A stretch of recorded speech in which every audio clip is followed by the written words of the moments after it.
नमस्कार दोस्तों, आज के वीडियो में हम गुरु प्रदोष व्रत कथा सुनेंगे। साथ ही साथ इस साल यानी कि 2022 में चैत्र माह का दूसरा गुरु प्रदोष व्रत कब है, इसकी तिथि जानेंगे।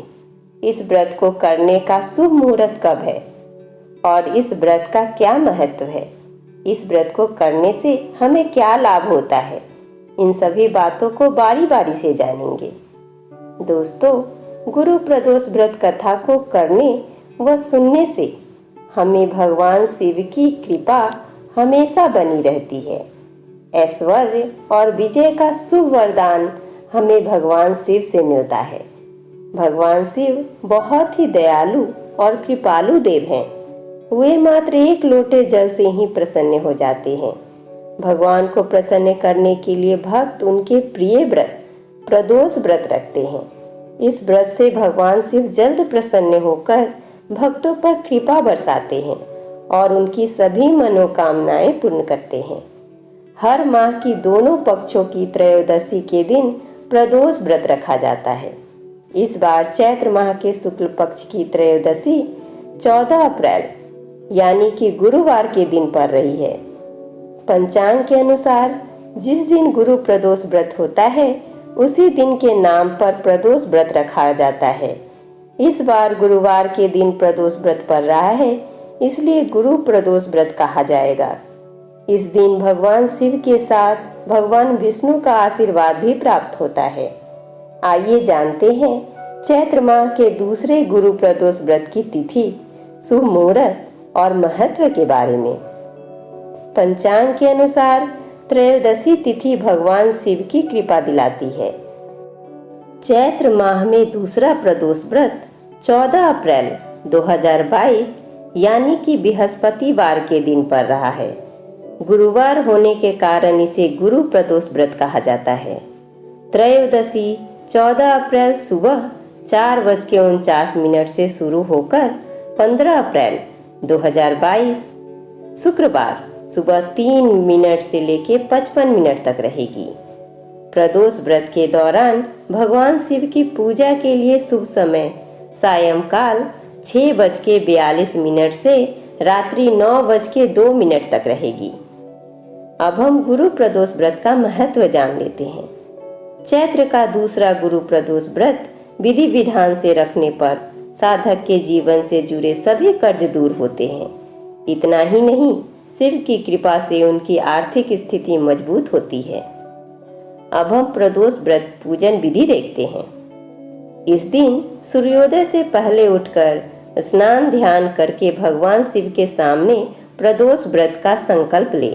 इसके बाद विधि विधान से शिव पूजन और अर्चना करें। शाम के समय प्रदोष काल में एक बार फिर स्नान ध्यान के बाद विधि विधान से शिव का विशेष पूजन किया जाता है। प्रदोष व्रत की कथा का श्रवण करें। इस दिन रुद्राक्ष की माला से शिव मंत्र का ज्यादा से ज्यादा जाप करें। त्रयोदशी तिथि में सायंकाल को प्रदोष काल कहा जाता है।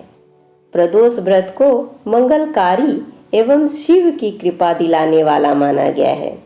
गुरु प्रदोष त्रयोदशी व्रत करने वाले को 100 गायें दान करने का फल प्राप्त होता है तथा यह सभी प्रकार के कष्ट और पापों को नष्ट करता है।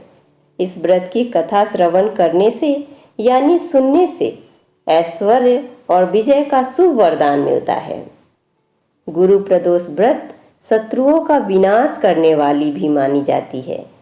श्री सुत जी के अनुसार यह अति श्रेष्ठ शत्रु विनाशक भक्ति प्रिय व्रत है। अब हम गुरुवार त्रयोदशी प्रदोष व्रत की पौराणिक कथा सुनते हैं।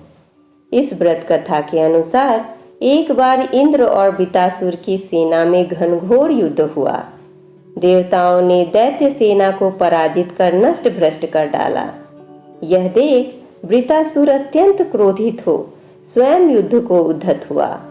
असुरी माया से उसने विकराल रूप धारण कर लिया। सभी देवता भयभीत हो गुरुदेव बृहस्पति की शरण में पहुंचे। बृहस्पति महाराज बोले, पहले मैं तुम्हें वृतासुर का वास्तविक परिचय दे दूं। वृतासुर बड़ा तपस्वी और कर्मनिष्ठ है। उसने गंधमादक पर्वत पर घोर तपस्या कर शिवजी को प्रसन्न किया। पूर्व समय में वह चित्ररथ नाम का राजा था। एक बार वह अपने विमान में कैलाश पर्वत चला गया। वहां शिवजी के वाम अंग में माता पार्वती को विराजमान देख वह उपहास पूर्वक बोला, हे प्रभो, मोह माया में फंसे होने के कारण हम स्त्रियों के वशीभूत रहते हैं, किंतु देवलोक में ऐसा दृष्टिगोचर नहीं हुआ कि स्त्री आलिंगनबद्ध हो सभा में बैठे।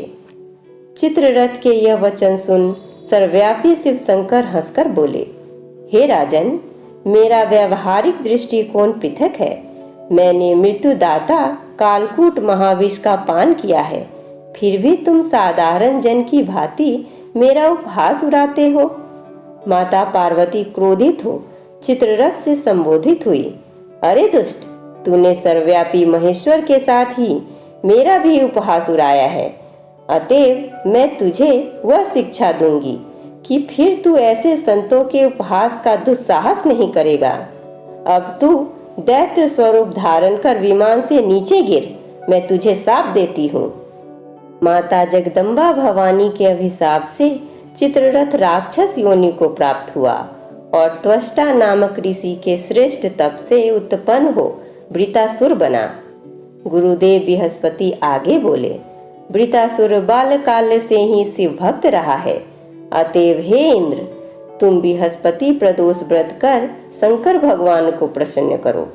देवराज इंद्र ने गुरुदेव की आज्ञा का पालन कर बृहस्पति प्रदोष व्रत किया। गुरु प्रदोष व्रत के प्रताप से इंद्र ने शीघ्र ही वृतासुर पर विजय प्राप्त कर ली और देवलोक में शांति छा गई।